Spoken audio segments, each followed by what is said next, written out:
ሰላም ጤና ይስጥልን ውድ ተመልካቾቻችን ለመላው የክርስትና እምነት ተከታዮች እንኳን ለትንሳኤ በዓል በሰላም አደረሳችሁ እያልን ከኢሳት ነጻ የህዝብ ሚዲያ የሰዓቱን ዜናዎች ይዤላችሁ ቀርቤያለሁ። ከዜናዎቹ ጋር መሰረት ባዩ ነኝ። አብራችሁን ቆዩ። ወደ ቀዳሚው ዜና ተሻገርን።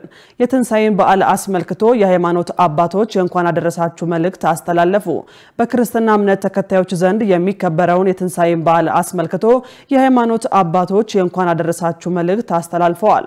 የኢትዮጵያ ኦርቶዶክስ ተዋሕዶ ቤተክርስቲያን ፓትርያርክ ብፁዕ ወቅዱስ አቡነ ማትያስ ቀዳማዊ ርዕሰ ሊቃነ ጳጳሳት ዘኢትዮጵያ ሊቀ ጳጳስ ዘአክሱም ወጨጌ ዘመንበረ ተክለ ሃይማኖት ባስተላለፉት የእንኳን አደረሳችሁ መልእክት እኛው ራሳችን ሸምጋይና ተሸምጋይ ሆነን ችግራችንን እንፍታ ብለዋል። በሌላ በኩል የኢትዮጵያ ወንጌላውያን አብያተ ክርስቲያናት ህብረት ፕሬዝዳንት ፓስተር ጻድቁ አብዶ እንደ ሀገር ያሉብንን ችግሮች በማስወገድ የይቅርታን መንፈስ ማስፈን አለብን ሲሉ መልእክታቸውን አስተላልፈዋል። የኢትዮጵያ ካቶሊካዊት ቤተክርስቲያን ብፁዕ ካርዲናል ብርሃነ ኢየሱስ ራፋኤል እንዲሁም የኢትዮጵያ ወንጌል አማኞች አብያተ ክርስቲያናት ካውንስል ጠቅላይ ጸሐፊ ቄስ ደረጀ ጀንበሩ በበኩላቸው በዓሉን የተቸገሩ ወገኖችን በመርዳት ያዘኑትን በማጽናናት ማክበር ያስፈልጋል ሲሉ አባታዊ መልእክታቸውን አስተላልፈዋል። የኢትዮጵያ ሀገራዊ ምክክር ኮሚሽን በአማራ ክልል ትጥቅ ያነገቡ አካላት እንዲካተቱ ለማድረግ ተጨማሪ ስራዎችን እያከናወነ እንደሆነ ገለጸ። ኮሚሽኑ ውይይቱን ከማካሄዱ በፊትም ጥሪ ከማስተላለፍ ባለፈ ተጨማሪ ስራዎች መስራት እንደነበረበት የኮሚሽኑ ቃል አቀባይ ጥበቡ ታደሰ ገልጸዋል። መሳይ ገዛኸኝ ተጨማሪ አላት።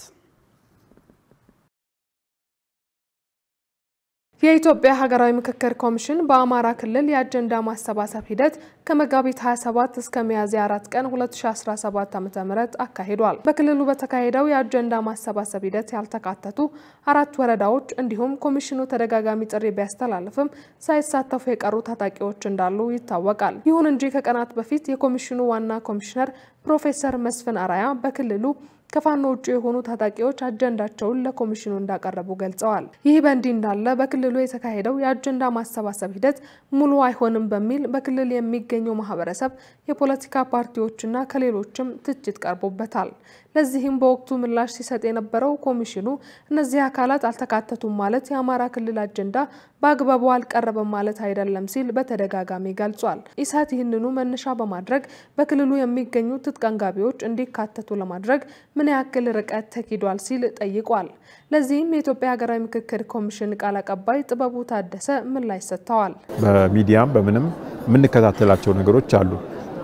የፋኖ ኃይሎችም እኮ አጀንዳዎች ስላሉን እነዚህን አጀንዳዎች ለማስፈጸም ነው ወደ ትጥቅ ትግል የገባ ነው ይላሉ አይደል? በተለያዩ ሚዲያዎች የሚያነሷቸው ጉዳዮች ከዚህ የተለዩ ጉዳዮች ናቸው ብዬ በበኩሌ አላምንም።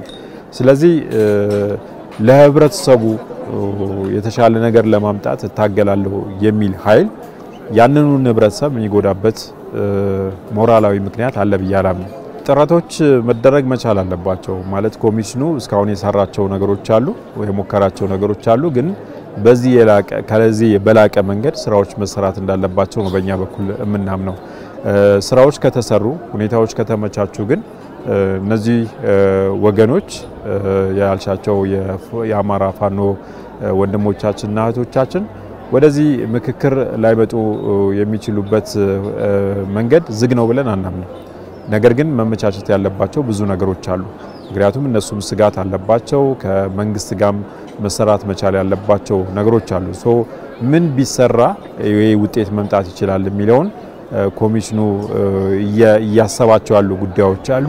ቃል አቀባዩ ታጣቂዎች የህግ የበላይነት በተጠበቀበት መንገድ ወደ ውይይት እንዲመጡ ጥረት መደረግ እንዳለበት አስገንዝበዋል።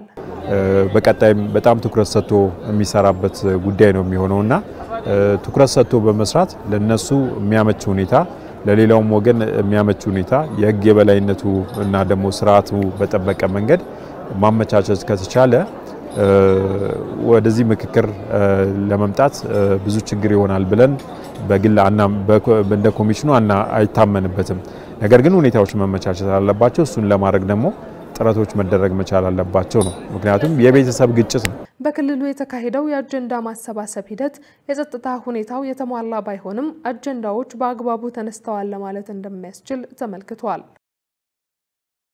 በአፋር ክልል የተጀመሩ ፕሮጀክቶች እንዲጠናቀቁ የአካባቢውን ሰላምና ጸጥታ በማስጠበቅ የነዳጅና የሲሚንቶ አቅርቦት ላይ ትኩረት እንዲደረግ የከተማ መሰረተ ልማትና ትራንስፖርት ጉዳዮች ቋሚ ኮሚቴ አሳሰበ። በኢፌድሪ የሕዝብ ተወካዮች ምክር ቤት የከተማ መሰረተ ልማትና ትራንስፖርት ጉዳዮች ቋሚ ኮሚቴ በአፋር ክልል ካከናወነው የመስክ ምልከታ በኋላ ከክልሉ ከፍተኛ አመራሮች ጋር ተወያይቷል። በአፋር ክልል የተጀመሩ ፕሮጀክቶችን ለማጠናቀቅና የህብረተሰቡን ተጠቃሚነት ለማረጋገጥ ከፍተኛ አመራሩ በትኩረት እንዲሰራ ቋሚ ኮሚቴው አሳስቧል። በክልሉ የተጀመሩ የፌደራልና የገጠር መንገድ ፕሮጀክቶች፣ የኮሪደር ልማት፣ የሴፍትኔትና የስራ ዕድል ፈጠራ ስራዎች ተጠናክረው ሊቀጥሉ እንደሚገባ የቡድኑ ሰብሳቢ ፍቅር አባይ ገልጸዋል። በፕሮጀክቱ አካባቢዎች ላይ ሰላምና ጸጥታን ማስጠበቅ የነዳጅና ሲሚንቶና ሌሎች ግብዓቶች አቅርቦት ላይ ትኩረት እንዲደረግ አሳስበዋል። ሰመራ ከተማን ለኑሮ ምቹ ለማድረግና ዘመናዊ የመሬት አስተዳደር ለመፍጠር የተጀመሩ ስራዎች አበረታች መሆናቸውን ኮሚቴው ገልጿል። የአፋር ክልል ምክር ቤት ምክትል አፈ ጉባኤ መሪየም መሐመድ በበኩላቸው በክልሉ የዜጎችን ተጠቃሚነት ለማረጋገጥ በቅንጅት እየተሰራ ይገኛል ብለዋል። የነዳጅና የሲሚንቶ አቅርቦት የፌደራል መንግስትን ትኩረት እንደሚሹ መግለጻቸውን ከምክር ቤቱ የተገኘው መረጃ ያመለክታል። የትንሳኤ በዓል ዋዜማ የከፋ የእሳትና ድንገተኛ አደጋ ሳያጋጥም በሰላም ማለፉን የአዲስ አበባ ከተማ እሳትና አደጋ ስራ አመራር ኮሚሽን አስታወቀ። ከበዓሉ አስቀድሞ በ11 ክፍለ ከተሞች ለማህበረሰቡ ሰፊ የግንዛቤ ማስጨበጫ ስራ መከናወኑን የአዲስ አበባ ከተማ እሳትና አደጋ ስራ አመራር ኮሚሽን ገልጿል። የእምነት ተቋማትና የገበያ ስፍራዎችን ጨምሮ ህዝብ በሚበዛባቸው ስፍራዎች የጥንቃቄ መልእክቶች መተላለፋቸውን አመልክቷል። በተከናወነው የቅድመ ጥንቃቄ ስራ በበዓሉ ዋዜማ አንድ ቀላል አደጋ በስተቀር በሰላም ማለፉን ኮሚሽኑ ጠቁሟል። በየካ ክፍለ ከተማ በተለምዶ ጉራራ እየተባለ በሚጠራው አካባቢ በምግብ ማብሰያ ላይ ባጋጠመ አደጋ የ20 ሺህ ብር ንብረት መውደሙን ኮሚሽኑ በመረጃ አመልክቷል ሲል ኢዜአ ዘግቧል። በበዓሉ ወቅት ከሚኖረው የአደጋ ስጋት ተጋላጭነት አኳያ ዋዜማው በሰላም እንዳለፈም ተጠቅሷል። ህብረተሰቡ የጥንቃቄ መልእክቶችን በአግባቡ በመተግበሩ በአከባበር ሂደቱ አደጋዎች እንዳይፈጠሩ ከፍተኛ አስተዋጽኦ ማድረጉንም ነው የተገለጸው።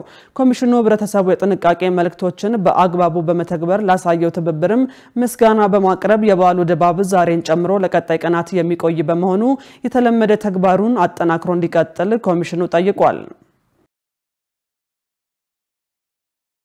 በሌላ ዜና በትንሳኤ በዓል የምርት አቅርቦትና የኑሮ ውድነት እንዳይከሰት የተቀናጀና የተናበበ ስራ መስራት መቻሉ ተገለጸ። በዓሉን ምክንያት በማድረግ ሊፈጠር የሚችለውን የምርት አቅርቦት እጥረትና ያልተገባ ዋጋ ጭማሪን ለመከላከልና ለመቆጣጠር በተናጠልም ሆነ እንደ ግብረ ኃይል በቅንጅት በመስራት ገበያን ማረጋጋት መቻሉን የአዲስ አበባ ህብረት ስራ ኮሚሽን ኮሚሽነር ልዕልት ግዳይ ተናግረዋል። ከምርት ትስስር እስከ ፍትሃዊ የምርት ስርጭት ቁጥጥር ሲደረግ መቆየቱን ገልጸው የተለያዩ የግብርና የኢንዱስትሪ አትክልትና ፍራፍሬ እንስሳትና የእንስሳት ተዋጽኦ ምርቶች በበቂ ሁኔታ ለገበያ መቅረቡን ተናግረዋል። በዚህ ሂደት ውስጥም ጉልህ ድርሻ የነበራቸው አካላትን በማመስገን በቀጣይ አጠናክረው መቀጠል እንዳለባቸው አሳስበዋል። የጅማ ፖሊቴክኒክ ኮሌጅ የግብርና ስራዎችን የሚያቀላጥፍ የተለያዩ የፈጠራ ውጤቶችን ይፋ አደረገ። የጅማ ፖሊቴክኒክ ኮሌጅ ዲን መሐመድ አብደላ ኮሌጁ በተለይም የግብርናውን ዘርፍ የሚያግዙ ፈጠራዎች ላይ በማተኮር እየሰራ ይገኛል ብለዋል። በዚህም የኤሌክትሪክ ኃይል ተደራሽ ባልሆነባቸው አካባቢዎች አርሶ አደሮች በማኑዋል የሚሰሩባቸው ቀላል ማሽነሪዎች መፍጠር መቻሉን አንስተዋል። የበቆሎ መፈልፈያና የሩዝ መውቂያ የመኖ መፍጫና ሌሎች ቀላል ማሽነሪዎች ከኮሌጁ ፈጠራዎች መካከል መሆናቸውን ጠቅሰዋል። እነዚህ ማሽኖች በፍጥነት ስራዎችን እንዲጠናቀቁ በማድረግ የአርሶ አደሮችን ጊዜና ጉልበት ከመቆጠብም ባለፈ የምርት ብክነትን የሚያስቀሩ መሆናቸውን ተናግረዋል። በብዛት ከተመረቱ በኋላ ለተጠቃሚዎች በተመጣጣኝ ዋጋ የማቅረብ እቅድ መኖሩንም ጠቁመው የግብርናውን ዘርፍ የሚያግዙ ፈጠራዎች ላይ በማተኮር የፈጠራ ስራን ተጠናክሮ የሚቀጥል መሆኑን ገልጸዋል። ውድ ተመልካቾቻችን በመከታተል ላይ የምትገኙት ከኢሳት ነፃ የህዝብ ሚዲያ ለሰዓቱ ያዝናቸውን ዜናዎች ነው። አሁን ደግሞ ወደ ውጭ ዜናዎች ተሻገርን። የሩሲያው ፕሬዝዳንት ቭላዲሚር ፑቲን ለፋሲካ በዓል የተኩስ አቁም ቢያውጁም ጥቃት እየተፈጸመ መሆኑን የዩክሬኑ ፕሬዝዳንት ቮሎዲሚር ዘለንስኪ ተናገሩ። የሩሲያው ፕሬዝዳንት ቭላዲሚር ፑቲን ወታደሮቻቸው ለፋሲካ በዓል የተኩስ አቁም እንዲደረግና ቭላዲሚር ፑቲን በትናንትናው ዕለት ለ30 ሰዓታት እስከ እሁድ እኩለ ሌሊት ድረስ የሚቆይ የተኩስ አቁም ያወጁ ሲሆን የሩሲያ ወታደሮች የሚፈጽሙ ጥቃቶች ካሉ ምላሽ ለመስጠት ዝግጁ እንዲሆኑ አሳስበዋል። የዩክሬኑ ፕሬዝዳንት ቮሎዲሚር ዜሌንስኪ አገራቸው ይህንን የተኩስ አቁም እንደምታከብር ቢናገሩም ሞስኮ ቃሏን አጥፋለች ሲሉ ከሰዋል። ተግባራችን ተመጣጣኝና አቻ ይሆናል ሙሉና ቅድመ ሁኔታ የሌለው የ30 ቀን ተኩስ አቁም ሐሳብ በጠረጴዛ ላይ እንደተቀመጠ ነው ምላሹ ከሞስኮ መምጣት አለበት ሲሉ በኤክስ ገጻቸው ላይ ጽፈዋል። አክለውም ሩሲያ በኩርስክና ቤልጎሮድ አካባቢዎች ውጊያ መቀጠሏንና የሩሲያ ሰው አልባ አውሮፕላኖች አሁንም ጥቃት እየፈጸሙ መሆኑን ገልጸው በአንዳንድ አካባቢዎች ተኩስ መቆሙን ፕሬዝዳንቱ ተናግረዋል። የሩሲያ የተኩስ አቁም ከፋሲካ ምሽት በላይ ለማራዘም ዝግጁ መሆኗን ዜሌንስኪ ተናግረዋል ሲል ቢቢሲ ዘግቧል። ፓኪስታን በ10 ሺዎች የሚቆጠሩ አፍጋኒስታውያን ስደተኞችን አባረረች። ፓኪስታን በዚህ ወር ብቻ ከ19500 በላይ አፍጋኒስታውያን ከሀገሯ አስወጥታለች ተብሏል። በዚህ ወር ከፓኪስታን ከወጡት መካከል ከ80000 በላይ የሚሆኑት እስከ ሚያዝያ 22 ቀን 2017 ዓ.ም ድረስ ከተቀመጠው ቀነ ገደብ ቀደም ብለው መሄዳቸውን የተባበሩት መንግስታት ድርጅት ገልጿል። ፓኪስታን ህጋዊ ሰነድ የሌላቸውና በጊዜያዊነት የመቆየት ፍቃድ የነበራቸው አፍጋኒስታውያን ከዚህ በላይ እንዲቆዩ ማድረግ እንደማትችል በመግለጽ በፍጥነት ሀገሯን ለቀው እንዲወጡ አዛለች። በመጪዎቹ ወራት እስከ 2 ሚሊዮን የሚደርሱ ሰዎች ፓኪስታንን ለቀው እንዲወጡ ይደረጋል ተብሎ ይጠበቃል ሲል ቢቢሲ በዘገባው አስታውቋል።